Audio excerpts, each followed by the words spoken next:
Chapter 29. The ugly bear now minded not the stake, nor how the cruel mastiffs do him tear. The stag lay still unroused from the brake. The foamy boar feared not the hunter's spear. All thing was still in desert, bush, and briar. Thomas Sackville, The Complaint of Henry Duke of Buckingham. 81. 'Twas one of the common expedients of the savages, on such occasions, to put the nerves of their victims to the severest proofs. On the other hand, it was a matter of Indian pride to betray no yielding to terror, or pain, but for the prisoner to provoke his enemies to such acts of violence as would soonest produce death. Many a warrior had been known to bring his own sufferings to a more speedy termination, by taunting reproaches and reviling language, when he found that his physical system was giving way under the agony of sufferings produced by a hellish ingenuity that might well eclipse all that has been said of the infernal devices of religious persecution. This happy expedient of taking refuge from the ferocity of his foes in their passions was denied Deerslayer, however, by his peculiar notions of the duty of a white man, and he had stoutly made up his mind to endure everything, in preference to disgracing his color. No sooner did the young men understand that they were at liberty to commence, than some of the boldest and most forward among them sprang into the arena, tomahawk in hand. Here they prepared to throw that dangerous weapon, the object being to strike the tree as near as possible to the victim's head, without absolutely hitting him. This was so hazardous an experiment that none but those who were known to be exceedingly expert with the weapon were allowed to enter the lists at all, lest an early death might interfere with the expected entertainment. In the truest hands it was seldom that the captive escaped injury in these trials, and it often happened that death followed, even when the blow was not premeditated. In the particular case of our hero, Rivenoak and the older warriors were apprehensive that the example of the Panther's fate might prove a motive with some fiery spirit suddenly to sacrifice his conqueror, when the temptation of effecting it in precisely the same manner, and possibly with the identical weapon with which the warrior had fallen, offered. This circumstance of itself rendered the ordeal of the tomahawk doubly critical for the Deerslayer. It would seem, however, that all who now entered what we shall call the lists were more disposed to exhibit their own dexterity, than to resent the deaths of their comrades. Each prepared himself for the trial with the feelings of rivalry, rather than with the desire for vengeance, and for the first few minutes the prisoner had little more connection with the result than grew out of the interest that necessarily attached itself to a living target. The young men were eager, instead of being fierce, and Rivenoak thought he still saw signs of being able to save the life of the captive, when the vanity of the young men had been gratified, always admitting that it was not sacrificed to the delicate experiments that were about to be made. The first youth who presented himself for the trial was called the Raven, having as yet had no opportunity of obtaining a more warlike sobriquet. He was remarkable for high pretension, rather than for skill or exploits, and those who knew his character thought the captive in imminent danger when he took his stand, and poised the tomahawk. Nevertheless, the young man was good-natured, and no thought was uppermost in his mind, other than the desire to make a better cast than any of his fellows. Deerslayer got an inkling of this warrior's want of reputation by the injunctions that he had received from the seniors, who indeed would have objected to his appearing in the arena at all, but for an influence derived from his father, an aged warrior of great merit, who was then in the lodges of the tribe. Still, our hero maintained an appearance of self-possession. He had made up his mind that his hour was come, and it would have been a mercy instead of a calamity to fall by the unsteadiness of the first hand that was raised against him. After a suitable number of flourishes and gesticulations that promised much more than he could perform, the Raven let the tomahawk quit his hand. The weapon whirled through the air with the usual evolutions, cut a chip from the sapling to which the prisoner was bound within a few inches of his cheek, and stuck in a large oak that grew several yards behind him. This was decidedly a bad effort, and a common sneer proclaimed as much, to the great mortification of the young man. On the other hand, there was a general but suppressed murmur of admiration at the steadiness with which the captive stood the trial. The head was the only part he could move, and this had been purposely left free, that the tormentors might have the amusement, and the tormented endure the shame, of his dodging, and otherwise attempting to avoid the blows.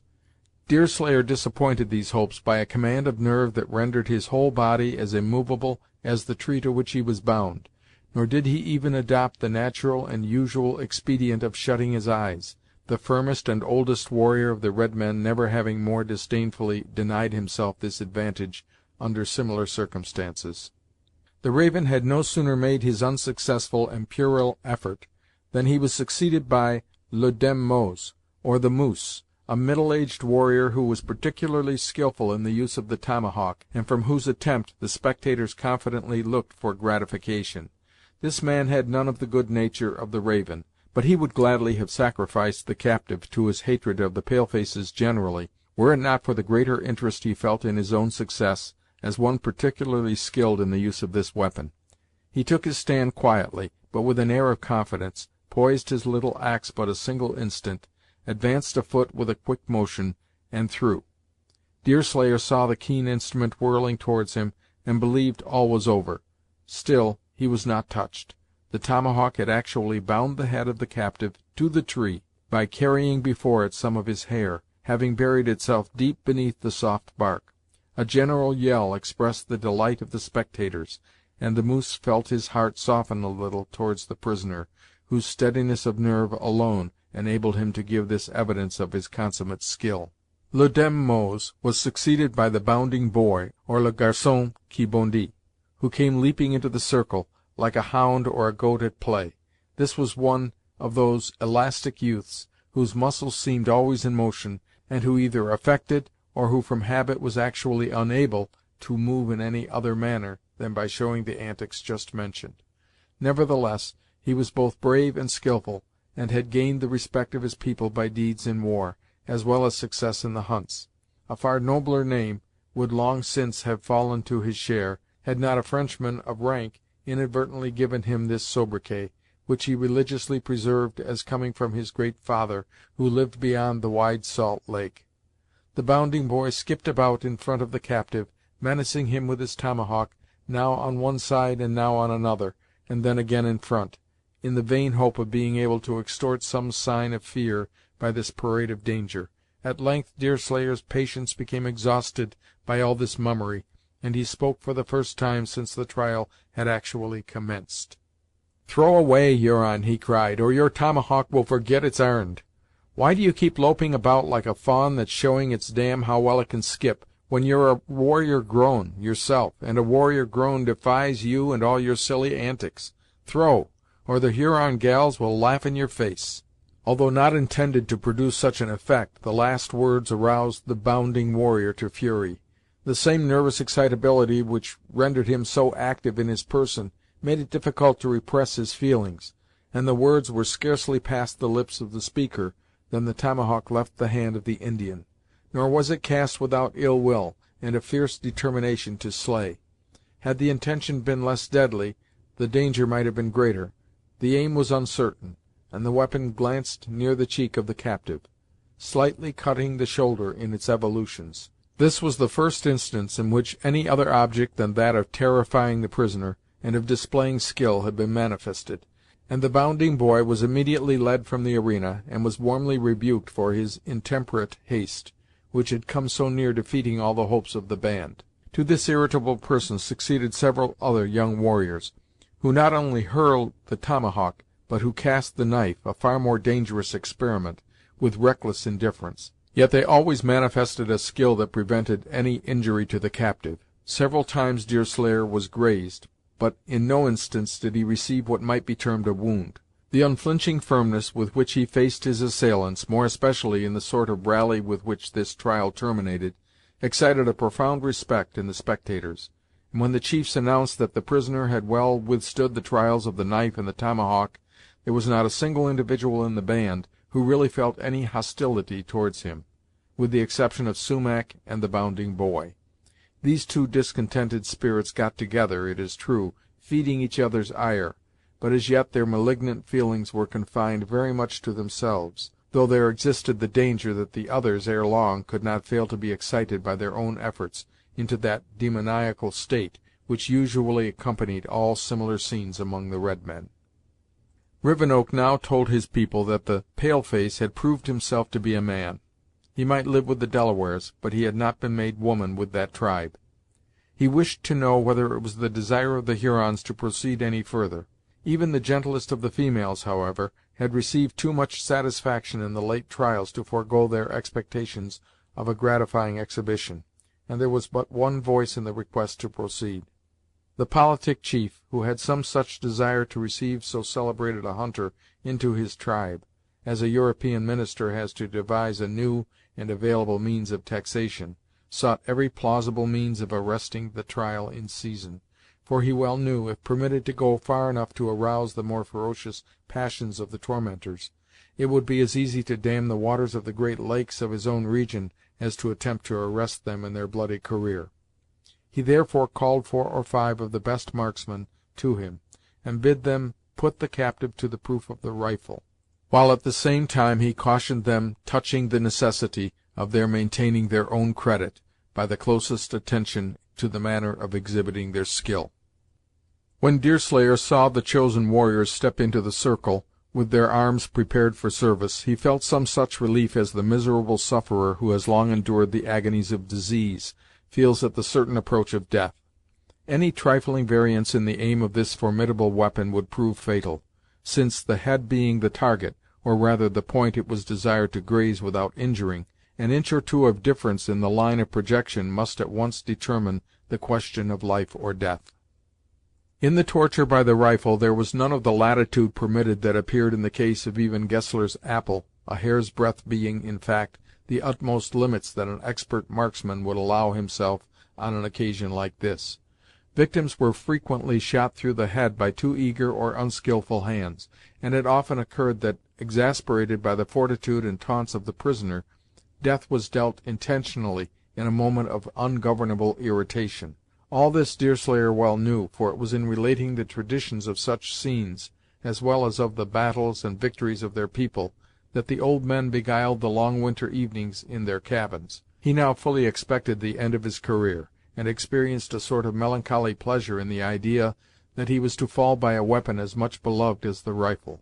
A slight interruption, however, took place before the business was allowed to proceed. Hetty Hutter witnessed all that passed, and the scene at first had pressed upon her feeble mind in a way to paralyze it entirely, but by this time she had rallied, and was growing indignant at the unmerited suffering the Indians were inflicting on her friend. Though timid and shy as the young of the deer on so many occasions, this right-feeling girl was always intrepid in the cause of humanity. The lessons of her mother, and the impulses of her own heart, perhaps we might say the promptings of that unseen and pure spirit that seemed ever to watch over and direct her actions, uniting to keep down the apprehensions of woman, and to impel her to be bold and resolute. She now appeared in the circle, gentle, feminine, even bashful in mien, as usual, but earnest in her words and countenance, speaking like one who knew herself to be sustained by the high authority of God. "Why do you torment Deerslayer, red men?" she asked. "What has he done that you trifle with his life? Who has given you the right to be his judges? Suppose one of your knives or tomahawks had hit him, what Indian among you all could cure the wound you would make? Besides, in harming Deerslayer, you injure your own friend. When father and Hurry Harry came after your scalps, he refused to be of the party, and stayed in the canoe by himself. You are tormenting a good friend in tormenting this young man." The Hurons listened with grave attention, and one among them, who understood English, translated what had been said into their native tongue.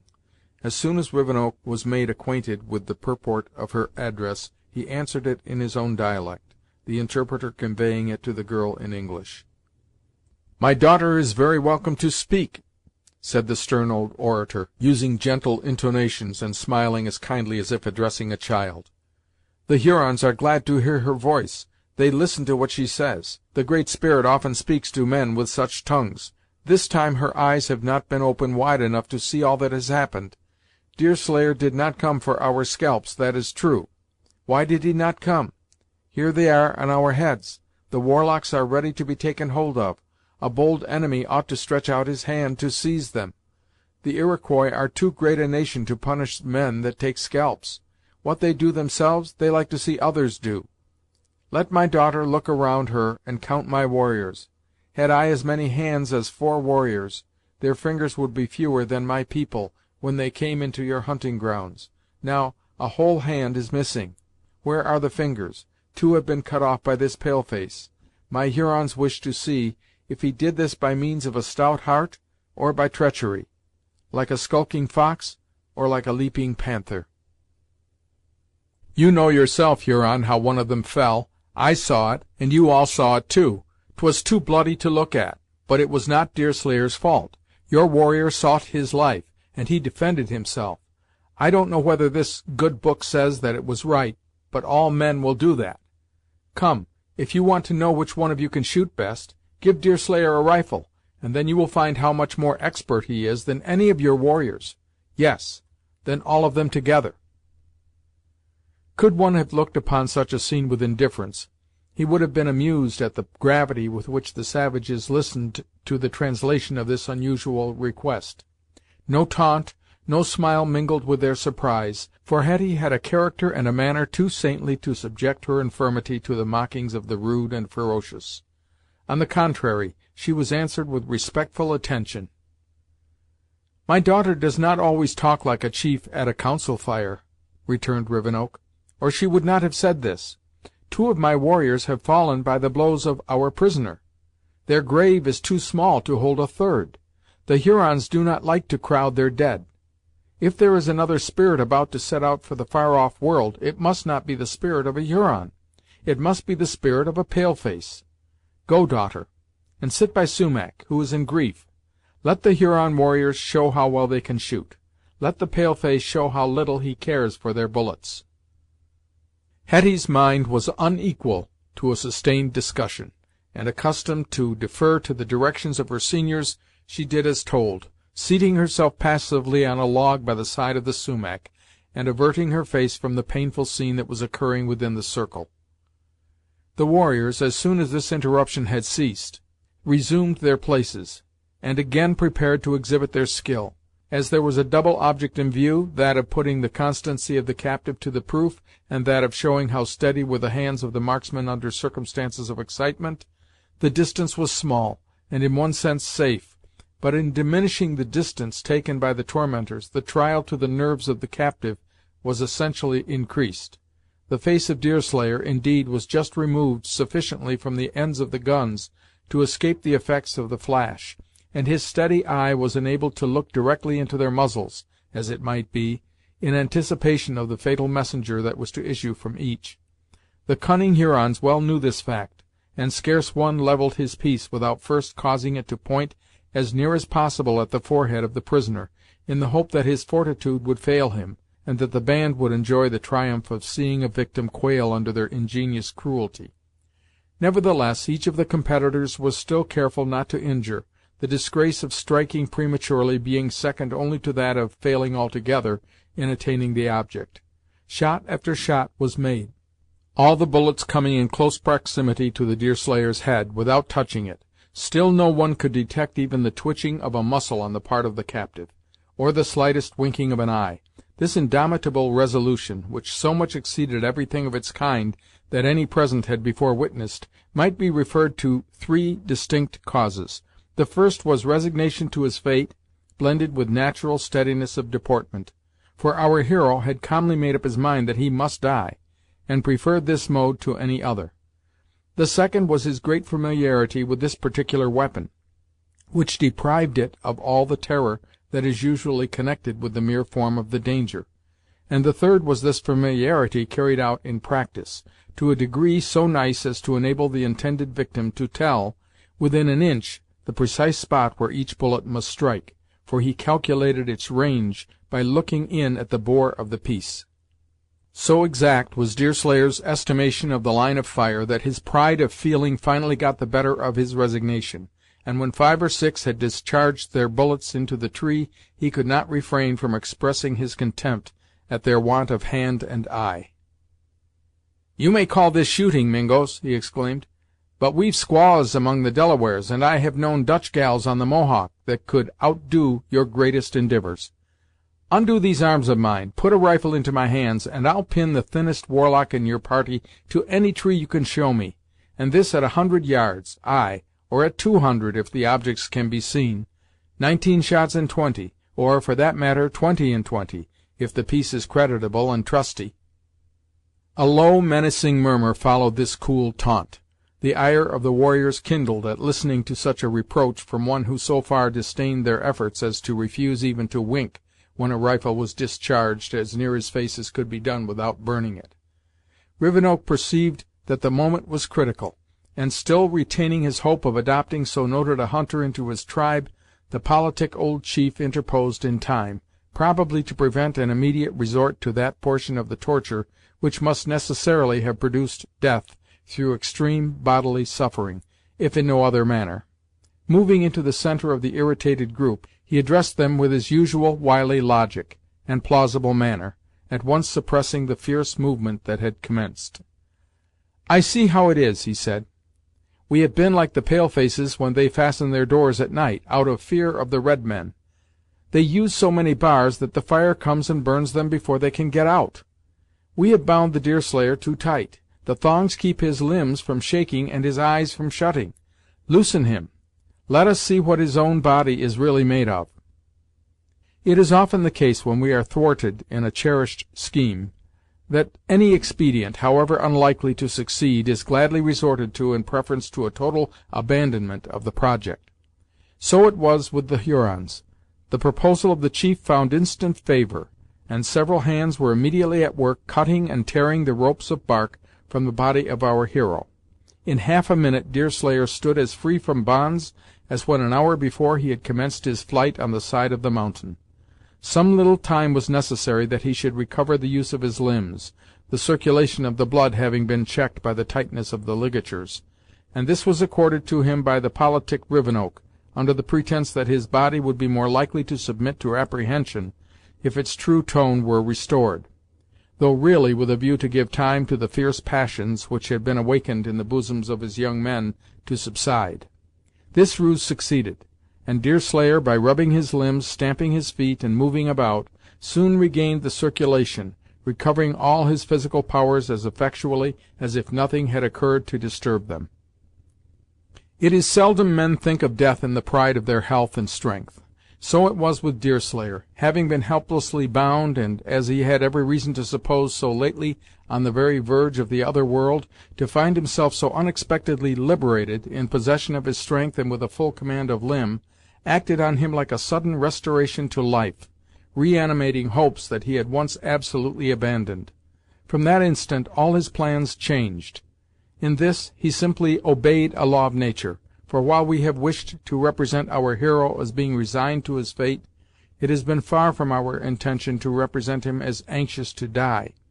From the instant that his buoyancy of feeling revived, his thoughts were keenly bent on the various projects that presented themselves as modes of evading the designs of his enemies, and he again became the quick-witted, ingenious, and determined woodsman, alive to all his own powers and resources.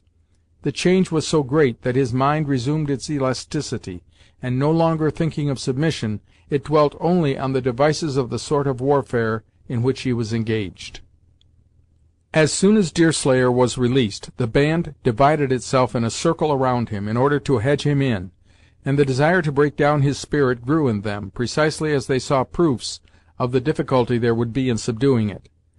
The honor of the band was now involved in the issue, and even the fair sex lost all its sympathy with suffering in the desire to save the reputation of the tribe.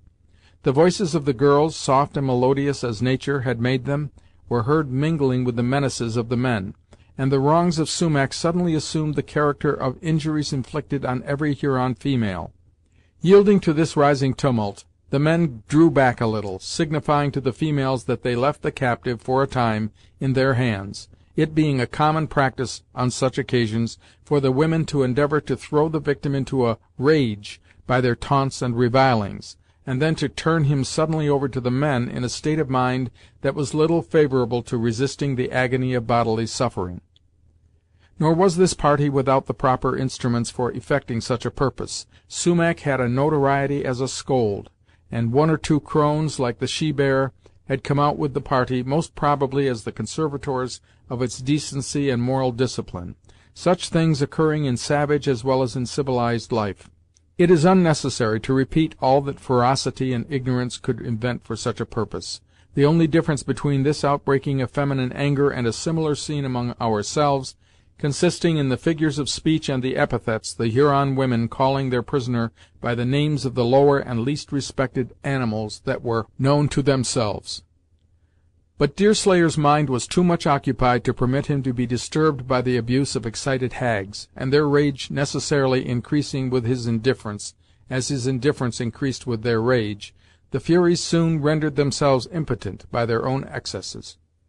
Perceiving that the attempt was a complete failure, the warriors interfered to put a stop to this scene, and this so much the more because preparations were now seriously making for the commencement of the real tortures, or that which would put the fortitude of the sufferer to the test of severe bodily pain. A sudden and unlooked-for announcement that proceeded from one of the lookouts, a boy 10 or 12 years old, however, put a momentary check to the whole proceedings. As this interruption has a close connection with the denouement of our story, it shall be given in a separate chapter.